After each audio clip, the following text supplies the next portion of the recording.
വളരെ പ്രധാനപ്പെട്ട ഒരു വാർത്ത നമുക്ക് മുന്നിലേക്ക് എത്തുകയാണ്.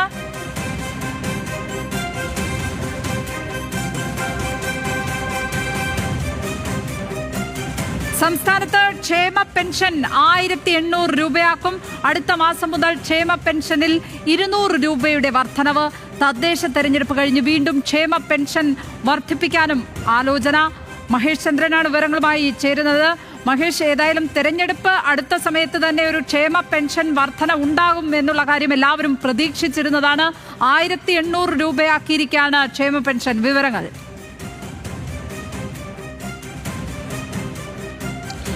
ക്ഷേമ പെൻഷൻ 1800 രൂപയാക്കുന്ന പ്രഖ്യാപനം അടുത്ത മാസം ആദ്യമായിരിക്കും മുഖ്യമന്ത്രി നടത്തുക. അതിനുള്ള തീരുമാനമുണ്ടായിരിക്കുന്നു. ക്ഷേമ പെൻഷൻ 1800 രൂപ, 200 രൂപയുടെ വർധനവാണ് അടുത്ത മാസം മുതൽ ആളുകൾക്ക് ലഭിക്കുക. ഈ ക്ഷേമ പെൻഷൻ അർഹരായ ആളുകൾക്ക് ലഭിക്കുന്നത് 200 രൂപയുടെ വർധനവാണ്. 1800 രൂപയായിട്ട് ലഭിക്കും. നിലവിൽ 1600 രൂപയാണ് ക്ഷേമ പെൻഷൻ കിട്ടിക്കൊണ്ടിരിക്കുന്നത്.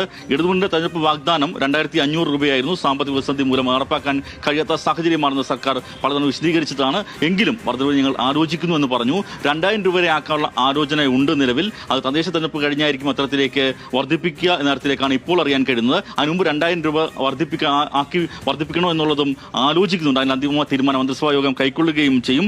തദ്ദേശ തെരഞ്ഞെടുപ്പ് കഴിഞ്ഞാൽ വീണ്ടും ക്ഷേമ പെൻഷൻ വർദ്ധിപ്പിക്കുന്ന തരത്തിലേക്ക് കാര്യങ്ങൾ നീങ്ങിയേക്കാം. അങ്ങനെയെങ്കിൽ 1800 എന്നുള്ളത് അതിന് 2000 രൂപയാക്കാം. അതിൽ എപ്പോഴത് 2000 രൂപയിലേക്ക് എത്തിക്കണം എന്നുള്ള കാര്യത്തിലേക്കുള്ള അവസാന തീരുമാനം ഇനി ഉണ്ടാകാൻ പോകുന്നേ ഉള്ളൂ. അതിനൊപ്പം തന്നെ വളരെ പ്രധാനപ്പെട്ട ഒരു കാര്യമാണ് സർക്കാർ ജീവനക്കാരുടെ ശമ്പള പരിഷ്കരണത്തിന് കമ്മീഷൻ നിയോഗിക്കാൻ തീരുമാനിച്ചിട്ടുണ്ട്. ആ കമ്മീഷന്റെ കാലാവധി 2 മാസമായിരിക്കും. 2 മാസത്തിനകം ശമ്പള പരിഷ്കരണ കമ്മീഷൻ റിപ്പോർട്ട് നൽകുകയും ചെയ്യും. അതുപോലെ തന്നെ സംസ്ഥാന സർക്കാർ ജീവനക്കാർക്ക് DA വർധന നടപ്പാക്കാനും തീരുമാനമായിരിക്കുന്നു. 2023 ജനുവരി ലഭിക്കേണ്ട DA വർധനവായിരിക്കും ലഭിക്കുക.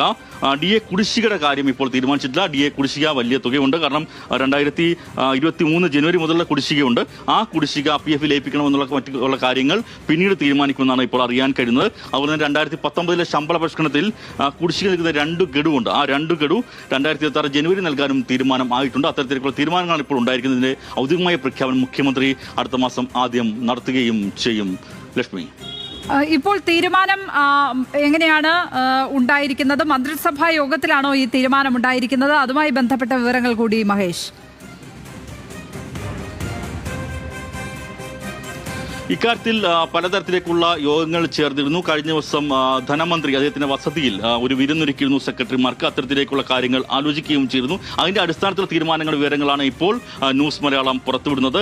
മുഖ്യമന്ത്രിയും ധനമന്ത്രിയും കൂടി തീരുമാനിച്ച ശേഷം അന്തിമ തീരുമാനം ഇക്കാര്യത്തിൽ എടുക്കുക. അതിൽ പ്രധാനമായിട്ടുള്ളത് ക്ഷേമ പെൻഷന്റെ കാര്യത്തിലാണ്. ക്ഷേമ പെൻഷൻ 2500 രൂപയാക്കും എന്നുള്ളതായിരുന്നു LDFന്റെ വാഗ്ദാനം കഴിഞ്ഞ തെരഞ്ഞെടുപ്പിൽ. എന്നാൽ അതിന്